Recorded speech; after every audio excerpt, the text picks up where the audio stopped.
মহান বাঙালি সাধক লালন শাহের গান গেয়ে জগৎ জয় করেছিলেন তিনি। লালন গীতি আর ফরিদা পারভিন মিশে গিয়েছিলেন একাকার হয়ে।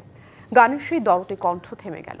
ফরিদা পারভিনের মৃত্যুতে শোকের ছায়া নেমে এলো সংস্কৃতি অঙ্গনে। আজ সকাল 10টায় নাগরিক শ্রদ্ধার জন্য মরদেহ রাখা হবে কেন্দ্রীয় শহীদ মিনারে। বিকেলে দাফন করা হবে কুষ্টিয়ায়।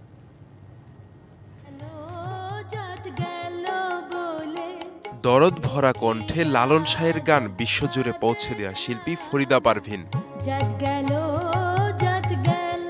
দীর্ঘদিন ধরে ফুসফুস ও কিডনি সংক্রান্ত জটিলতায় ভুগছিলেন ফরিদা পারভিন। 2রা সেপ্টেম্বর মহাখালীর ইউনিভার্সাল মেডিকেল কলেজ হাসপাতালে ভর্তি হন তিনি। ডায়ালাইসিসের পর শারীরিক অবস্থা অবনতি হলে নেওয়া হয় আইসিইউতে, এরপর রাখা হয় ভেন্টিলেশনে। অবশেষে ত্যাগ করলেন নশ্বর এই পৃথিবীর মায়া।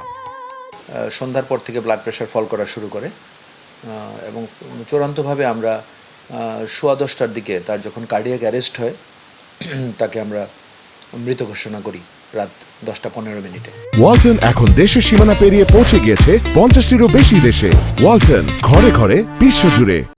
সকালে নাগরিক শ্রদ্ধা নিবেদনের জন্য ফরিদা পারভিনের মরদেহ রাখা হবে কেন্দ্রীয় শহীদ মিনারে। বিকালে লালন শাহের চারণভূমি কুষ্টিয়ার মাটিতেই দাফন করা হবে তাকে। মাগরিবের আগেই আমরা কুষ্টিয়াতে পৌঁছাবো। দীর্ঘদিন ওনার বেড়ে ওঠাটা সবকিছু কুষ্টিয়াতেই, সেই জন্য ওখানে একটা জানাজা হবে। এরপরে আমার নানা নানির কবরের উপর ওনার কবর স্থান করা হবে।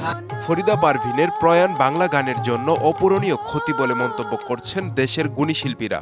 সত্যি সত্যি আমরা আমাদের অনেককেই হারিয়ে ফেলছি।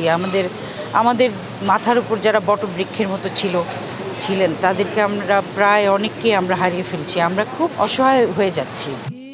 লালন গীতির পাশাপাশি নিন্দার কাটা, মল্লিকাদির নামের মতো বহু জনপ্রিয় গানের শিল্পী ফরিদা পারভিন বেঁচে থাকবেন তার সঙ্গীতের মধ্য দিয়েই, এমন বিশ্বাসেই সান্ত্বনা খুঁজছেন ভক্ত ও সহকর্মীরা। 1954 সালে 31শে ডিসেম্বর নাটোরের সিংড়া থানায় জন্মগ্রহণ করেন তিনি। বর্ণাঢ্য সঙ্গীত জীবনে অর্জন করেছেন অজস্র সম্মাননা। DBC news desk.